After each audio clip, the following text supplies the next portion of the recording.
देखो, प्रेम के चैप्टर को और राघव के चैप्टर को और ये मोहित के चैप्टर को साइड पे रखें तो आज के एपिसोड में आने वाले चैप्टर के बारे में कुछ इंफॉर्मेशंस मिली है। यानी कि एक सीन था जहां पे प्रेम की रिहाई के बारे में पता चला तो सास वाले कुछ डिस्कशन कर रहे थे, जहां पे वो बोले थे पैसों के लिए लोग पता नहीं क्या कुछ कर देते हैं, नहीं किंजल। अब मेरे को ये टोंट किंजल के ऊपर लगा तो उसने मारा। मैंने बोला ऐसे ही बोल दिया, को खत्म करते हैं बात को। पर जब अनुपमा उसके कमरे में पहुंची, कसके ये किंजू बेबी के कमरे में, जहां किंजू बेबी के पास इतने सारे पैसे थे जो ड्रॉवर में छुपा रही थी वो, और अनुपमा को देखते ही वो घबरा गई। बोला नहीं, ऑफिस के पैसे कल जमा करा दूंगी, मैं घर में इतना जोखम नहीं रखूंगी। बोला मत रखना घर में जोखम। अब किंजल क्यों घबराई, किंजल के पास इतने पैसे क्यों आए, तो उसने क्यों ताना मारा, ये इसको लेके एक नई कहानी शुरू होगी। अब करते हैं मोहित की कहानी को क्लोज। तो देखो, एपिसोड के एंड में राही लेके जाती है प्रेम को कि भाई मुझे मोहित के ऊपर शक है, इसका पीछा करो। पीछा करते ही मोहित पहुंचता है त्रिपाठी के पास, जहां बोलता है मेरी गलती की वजह तेरा बेटा जेल गया था, मैं क्या करूं, तुझे तो पैसे दिए ना मैंने। जहां पे वो फोटो निकलता है, बोला तू आस्तीन का सांप पकड़ के पुलिस स्टेशन ले गया मोहित को। बोला क्यों किया तुमने, मैंने तुझे दोस्त माना था और तुम आस्तीन का सांप निकले। बोला मारना तो मैं तुझे जान से था, पर तू शुक्र करके बच गया। मैंने किया क्या है, तूने किया यह है कि तू कोठारी है, और मैं कोठारी, उससे तुझे क्या। बोला अगर तुझे ये पूछना है, पीछे अनुपमा भी आ गई थी, क्यों क्यों किसी की वजह से तुम किसी की जान लेना चाहते थे, दिक्कत क्या है तुम्हें कोठारी से। यही चीज अगर आप जाके इसकी माँ ख्याति कोठारी से पूछेंगी कि मैं कौन हूं, तो पता चल जाएगा। यूं कुर्सी पे वन राज शाह की तरह बैठ के पुलिस स्टेशन में बोलता है बुलाओ ख्याति कोठारी को। क्या अर्णव कौन है पता नहीं, ऐसा कुछ नाम लिया कि वो कौन है, जाके उससे पूछो तो शायद आपको पता भी चलेगा कि मैं कौन हूं और मैंने ये सब कुछ क्यों किया। तो बस इसी पे खत्म। अब देखते हैं कि ये लोग आगे जाके ख्याति को बुला के कैसे तमाशे करेंगे, वो पता चलेगा बाद में। अब राय को पता क्यों चला, शक क्यों चला, चलो बात करते हैं मुद्दे की। जहां राही दिए जला रही, दिए क्या, पानी रख रही थी बाहर पक्षियों के लिए और इंसानों के लिए। जहां मोह जाता है, बोला इतनी परेशान हो उसके बाद भी पक्षियों के लिए इतना सोच रही है। बोला हाँ मम्मी ये रोज करती है, आज से मैं भी करूंगी। मम्मी बोलती है कि खुद के गम में कभी दूसरों को गम नहीं बोलना चाहिए। बस कल सब कुछ ठीक हो जाए। बोला कल ठीक भी हो सकता है, नहीं भी हो सकता है, आई एम नॉट कि कल प्रेम रिहाई हो जाए। बस मैं भी वही उम्मीद करती हूँ। तुम मेरी माँ को नहीं जानते, मेरी माँ वक्त भी बदल सकती है और सब कुछ पलट देगी। इतने में उसका फोन आ जाता है, राई पहुंचती है सीधा जेल, जहाँ पे मोहित भी उसके पीछे पीछे जाता है। वहां पे फिर राई उस लड़के को मारने की कोशिश करती है, पुलिस रोक लेती है, फिर मोहित भी आके मारने की कोशिश करता है। बोला हम आप कानून के सामने कानून को हाथ में ले रहे हो, मतलब क्या समझ रहे हो आप, हमने पकड़ लिया ना, हम पूछताछ करेंगे इससे, पूछे इसने ऐसा क्यों किया, ये क्यों, ये वो सब कुछ। फिर राही ने थैंक यू बोला, मम्मी को पैर छुए कि आपकी वजह से प्रेम ये हो। बोला थैंक यू बोलना ही है तो मुझे नहीं, राघव जी को बोले, इन्होंने पूरी मदद की। फिर राघव ने पूरी महाभारत रामायण कथा सुनाई कि हमें कैसे शक हुआ, मैंने कैसे वीडियो देखा, हम कैसे गए, कैसे कैसे पीछा किया। मोहित समझ गए इसने मेरा पूरा गेम बिगाड़ दिया, पता नहीं कौन है ये राघव।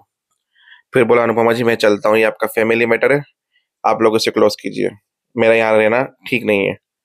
तो राघव वहां से निकला और पराग कोठारी की पूरी फैमिली यानी ख्याति, पराग, अनिल और बा, चारों गाड़ी से उतरे। बाय चांस राघव की चंपल थोड़ी सी टूट गई, राघव नीचे झुका और वो लोग चारों पास में से निकले और राघव निकल गया। मतलब दोनों की मुलाकात आमने सामने नहीं हुई।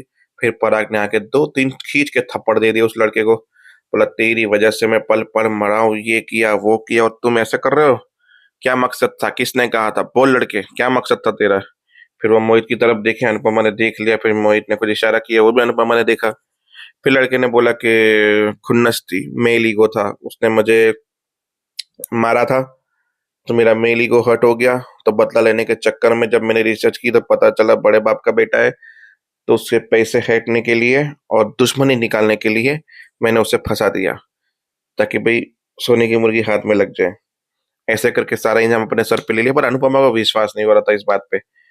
पर भी पुलिस अंदर ले लिया, प्रेम को रिहा किया, सबके गले-बले मिला प्रेम और घर पे गए, अनुपमा को भी घर पे बुलाया, घर पे नज़र-वज़र उतारी, सब कुछ किया और बोला कि आज रामनवमी है, तो प्रेम के घर के आने की खुशी में हमने मंदिर में पूजा रखी, अनुपमा जी आपको आना है। वहाँ माही पागल हो गई, ये न्यूज़ सुन के पूरे घर को बुला लिया और शाह उसको बता दिया कि प्रेम रिहा हो चुका है और उसकी मदद राघव जी ने की है। पर बोला उस लड़के ने ऐसा किया क्यों? बोला पैसों के लिए। फिर वो किंजल वाली बात आई। अब आते हैं यहाँ पे कि अनुपमा को इन्विटेशन दिया, बोला अब मैं चलते हैं, आप लोग आराम करिए। पर बहा ने वहाँ पे टोक दिया कि आपने हमें डायरेक्ट इन्फॉर्म क्यों नहीं किया? सीधा जेल चली गई। बोला वो कैदी भाग ना जाए, मुझे कैसे भी करके उसको जेल ले जाना था। इसके लिए मैं लेके गई, मैंने राही को इन्फॉर्म किया था। राही जल्दी-जल्दी में आ गई आपको इन्फॉर्म करे बिना। तो बोला मैं ठीक हूँ, मैं घर पे हूँ। बा वही चीज़ अच्छी है ना, क्यों, कैसे, किस तरह से, इससे क्या फ़र्क पड़ता है? आज मम्मी की वज़ह से मैं यहाँ पे हूँ, यही बड़ी बात है। फिर प्रेम थोड़ा-सा उदास रहा कर रहा था रामनवमी के दिन आज, तो प्रेम को खुश करने के लिए फ़ोटो-वोटो निकाले गए। राही ने उसे थोड़ा खुश किया, स्माइल किया कि ये फ़ोटोज़ यहीं पे रहेगी और आज से हम खुश रहेंगे। दुःख आते रहेंगे ज़िंदगी में, उसका ये मतलब नहीं कि हम खुशियाँ भूल जाएँ।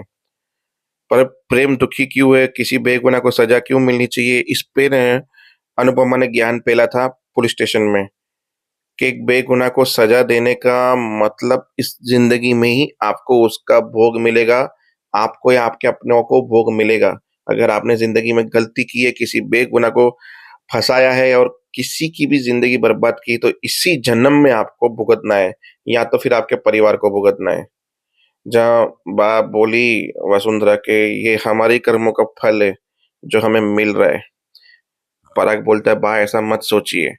अनिल, पराग तीनों इस बारे में सोच के थोड़ा-सा गिल्ट कर रहे थे कि अनुपमा जी वैसे तो सही बोल रही है। आज प्रेम को गलत चीज़ से फँसाया गया तो कैसा लग रहा है जो हमने राघव के साथ किया था। अब पूरी कहानी तो पता नहीं इन लोगों की। घर पे पहुँचने के बाद राही को थोड़ा दुःख था कि प्रेम अभी भी उस सदमे से बाहर नहीं आ रहा है, कि सोचो कि जेल में लोग कैसे रहते होंगे, जो बेगुनाह होंगे। राघव को जाकर मैं पर्सनली थैंक यू बोलूँगा। राही ने भी थैंक यू बोल दिया था। मतलब राघव भी मम्मी बोलती है कि वो बेगुनाह है। उसने भी बेगुनाह होकर 20 साल जेल में सजा काटी है। आई थिंक मेरी भी राघव के प्रति वो सोच बदल गई है अब। फिर राही ने नोटिस किया कि कुछ गड़बड़ है। मोहित ने जानबूझ के वो गवाही दी या जानबूझ के मोहित चाहता था कि उसको सजा हो प्रेम को। तो उसके कमरे में गई, ये वो ढूंढा तो एक डायरी मिली। डायरी में पूरी खानदान की इंफॉर्मेशन से लेके सब कुछ लिखा हुआ था। बोला ये पूरी इंफॉर्मेशन, आई नो कि वो पापा का फैन है, पर इतनी इन्फॉर्मेशन कौन रखता है? सब फ़ोटोज़ राही ने निकाले और निकल गई वहाँ से। मोहित आया था, पर नेटवर्क नहीं आ रहा, तो कमरे से बाहर चला गया, तब राही छुप गई थी। फिर राही सारे फ़ोटोज़ लेके जहाँ पे जैसी चीज़ थी रख के चली गई, फिर झुमका उसका वहाँ पे गिर गया और मोहित ने वो झुमका उठाया, बोला, "ये झुमका किसका है? और मेरे कमरे में क्या कर रहा है?" बस वहीं पे एपिसोड खत्म हो जाता है। अब देखते हैं कि राही अब कैसे इसकी बैंड बजाएगी। मिलते हैं कल, तब तक के लिए